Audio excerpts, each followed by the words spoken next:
Hello बच्चों, आप सभी लोगों का आपका अपना चैनल एमआर बेस्ट एजुकेशन में स्वागत है। तो आइए आज हम लोग 12th ऑर्गेनिक केमिस्ट्री यानी कार्बनिक रसायन के कुछ महत्वपूर्ण बिंदुओं को देखेंगे। यानी हम आपसे यह अनुरोध करते हैं कि आप 6 तारीख का जो आपका एग्जाम है केमिस्ट्री का, उस एग्जाम से पहले इस ऑर्गेनिक केमिस्ट्री के जितने भी ये टॉपिक हैं, इन टॉपिक को एक बार आप लोग अच्छे से प्रैक्टिस कर लें। ऐसे तो आप सभी लोगों का प्रैक्टिस चल ही रहा होगा, लगभग सबकी तैयारी हो चुकी होगी। फिर भी आप लोगों का ये प्रैक्टिस का सेशन है। मैं एक दिन फिजिकल केमिस्ट्री का डाला था, कुछ आवश्यक कारणों की वजह से, कुछ आवश्यक काम पड़ जाने के कारण से मैं ऑर्गेनिक और इनऑर्गेनिक का वीडियो नहीं बना पाया। लेकिन फिर भी कुछ बच्चे कमेंट कर रहे थे। मैं नहीं चाह रहा हूं कि आप लोगों का बीच में मैं डिस्टर्ब करूं।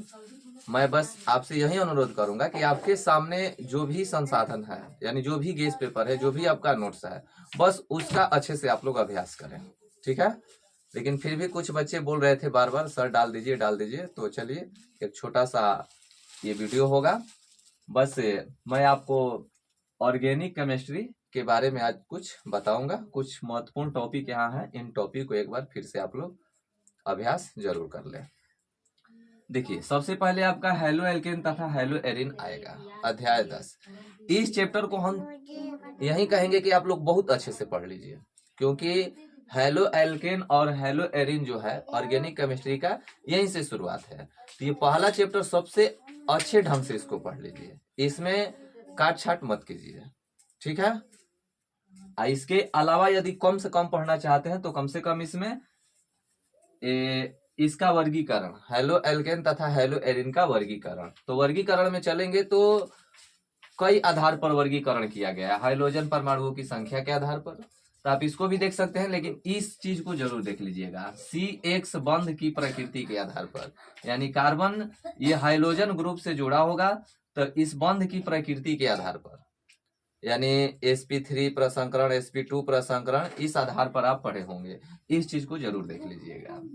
फिर एल्कीन द्वारा हेलो एरिन का निर्माण, यानी हेलो एरिन का निर्माण आपको करना है एल्कीन के द्वारा, इसको देख लेना है। फिर आप उसमें पढ़े होंगे मार्कोनिकोव तथा एंटी मार्कोनिकोव का नियम, इसको आप देख लेंगे। फिर इसमें नाभिक रागी प्रतिस्थापन अभिक्रिया देख लेंगे, बहुत ही इंपॉर्टेंट है नाभिक रागी प्रतिस्थापन अभिक्रिया। नाभिक रागी प्रतिस्थापन अभिक्रिया में चलेंगे तो ये SN1 और SN2, एक अणुक नाभिक रागी प्रतिस्थापन अभिक्रिया और द्विक अणुक नाभिक रागी प्रतिस्थापन अभिक्रिया, ठीक है। तो आप यानी SN1 और SN2 में अंतर आप लोग अच्छे से देख लेंगे। फिर ये वुड्स अभिक्रिया क्या है, चलो चलो आ रहे हैं, चलो वुड्स अभिक्रिया को आप लोग अच्छे से देख लेंगे, और विलियमसन ईथर संश्लेषण अभिक्रिया को देख लेंगे, हाफमन अभिक्रिया को देख लेंगे, और हेलो एरिन का निर्माण प्रयोगशाला विधि, ये सबसे इंपॉर्टेंट है। हेलो एरिन का निर्माण प्रयोगशाला विधि, जिसको हम लोग बोलते हैं BDC के द्वारा। प्रयोगशाला विधि में कैसे बनाया जाता है, BDC। तो BDC का निर्माण कैसे किया जाता है, बेंजीन डाइएजोनियम क्लोराइड होता है BDC, आप पढ़े होंगे, आप इसको अच्छे से देख लेंगे। अगर संभव हो सके तो इस चैप्टर को जितना अच्छा से हो सके उसे आप पढ़ लें।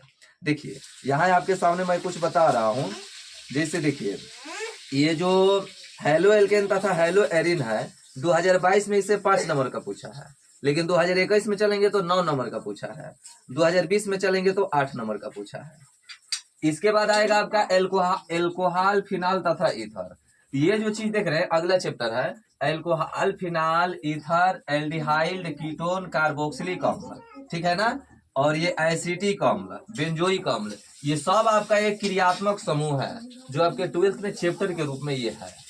तो ये सब क्रियात्मक समूह को अच्छे से अध्ययन आप जरूर करेंगे सबका। जैसे एल्कोहल बनाने की एक विधि जरूर आपके दिमाग में होना चाहिए, फिनॉल बनाने की विधि, ईथर बनाने की विधि, ये एसिटिक अम्ल बनाने की विधि, कार्बोक्सिलिक अम्ल बनाने की विधि, एल्डिहाइड और कीटोन बनाने की विधि, इसका कुछ रिएक्शन, इसका गुण, ये जरूर, ये आपका, ये मत सोचिए कि इतना चैप्टर है कैसे, आप 11 से ही पढ़ते आ रहे हैं, क्रियात्मक समूह के रूप में है। इसका जितना अधिक से अधिक हो सके सबका एक एक बनाने की विधि, चाहे प्रयोगशाला विधि हो या जो भी साधारण विधि हो, विधि जरूर एक जाने, और इसका उदाहरण और अभिक्रिया। इसीलिए हम इसमें बोले हैं कि इसमें बहुत सारी अभिक्रिया हैं जो इन सभी चैप्टर में लगभग हल्का फुल्का सब मिलेगा, इसलिए इसको आप अच्छे से जरूर पढ़ लें। और ये जो एल्कोहल, फिनाल और ईथर, इसमें जो है फिनाल वाला क्वेश्चन ज्यादा इंपॉर्टेंट होता है। 1 डिग्री, 2 डिग्री और 3 डिग्री, ये इसमें फिनाल बनाने की विधि वो भी प्रयोगशाला विधि से, और एल्कोहल में 1 डिग्री एल्कोहल, 2 डिग्री एल्कोहल और 3 डिग्री एल्कोहल, प्राइमरी, सेकेंडरी और टर्शियरी, इसको आप लोग अच्छे से पढ़ लेंगे। ये कार्बोक्सिलिक अम्ल बनाने की विधि को देख लेंगे। एल्डिहाइड और कीटोन से क्वेश्चन ज्यादा पूछा है, 20 नंबर का 2022 में 20 नंबर का पूछा है, और ये 12 नंबर का पूछा है 2021 में, 7 नंबर का पूछा है 2020 में, समझ रहे हैं ना।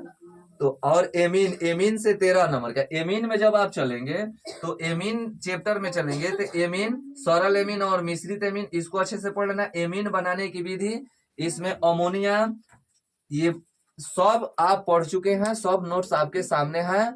हम यही चाहेंगे कि ऑर्गेनिक जितना चैप्टर है हर चैप्टर को थोड़ा थोड़ा आप जरूर देखें, ठीक है ना। ज्यादा गेस के चक्कर में ना रहे कि इस क्वेश्चन को उस क्वेश्चन को, क्योंकि जो नोट्स आपके सामने है उस सभी क्वेश्चन को यदि देख लेते हैं हल्का फुल्का तो वो आपके लिए सबसे बेहतर होगा। ऐसे यहाँ आपके सामने कुछ ऑर्गेनिक के क्वेश्चन है, मैं आपको थोड़ा हिंट दे देता हूँ, सुन लेंगे। ये नया सेट है ऑर्गेनिक। हाँ देखिए, ऑर्गेनिक में दिया है SN1 और SN2, इससे मिल जाएगा आपको। फिर इसके बाद इसमें आ जाएगा सुक्रोस और लैक्टोस, जैवाणु में सुक्रोस, माल्टोस।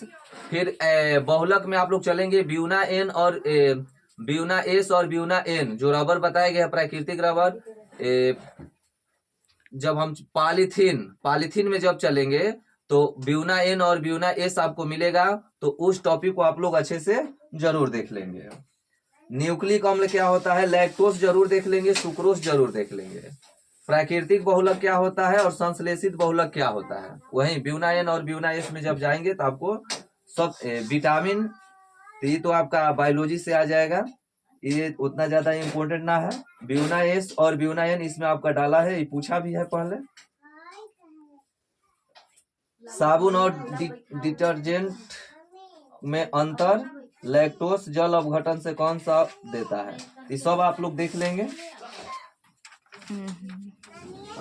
लॉन्ग क्वेश्चन में यदि चलेंगे तो व्यापारिक विधि से लॉन्ग क्वेश्चन में यदि हम चलेंगे तो व्यापारिक विधि से क्लोरोफार्म कैसे बनाते हैं, इसको देख लेना है। फिर इसके बाद 1 डिग्री, 2 डिग्री और 3 डिग्री अल्कोहल में अंतर कैसे करेंगे, इसको आप लोग देख लेंगे।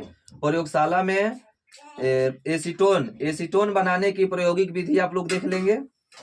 और क्या, संश्लेषित लवण, पॉलीमर, ये तो हो गया।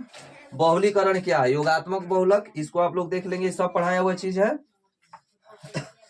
मिला जुला कर बस हम यही कहना चाहते हैं, हमारा वीडियो बनाने का आज कोई बड़ा उद्देश्य नहीं था, बस हम आपको डिस्टर्ब करना नहीं चाहते हैं। बस यही कहेंगे कि जो भी आपके पास जो भी नोट्स हैं उन नोट्सों का आप लोग बार बार अध्ययन करते रहे, उनका प्रैक्टिस करते रहे, यही आपके लिए सबसे बेस्ट होगा। क्वेश्चन बैंक सबसे मस्ट है, जो अगर ऑर्गेनिक या इनऑर्गेनिक जो भी आपको ज्यादा हार्ड लग रहा है तो बस आप उसका 5 साल पहले का प्रीवियस ईयर क्वेश्चन को देखिए और उसी का अपने नोट से प्रैक्टिस कीजिए। केवल क्वेश्चन को देखिए, कौन कौन सा क्वेश्चन आज से 4 साल 5 साल पहले, यानी 2024 में आपका एग्जाम है, आज से 5 साल पीछे आप जाइए और देखिए कि कौन कौन सा क्वेश्चन पूछा है। उन सभी क्वेश्चनों का आंसर आप अपने नोट से लिखने का और प्रैक्टिस करने का प्रयास कीजिए, ठीक है। तो ये आपका रहा ऑर्गेनिक केमिस्ट्री का कुछ महत्वपूर्ण टॉपिक, आप इसको अच्छे से देखें, हम ज्यादा समय नहीं लेंगे आपका, ठीक है। धन्यवाद।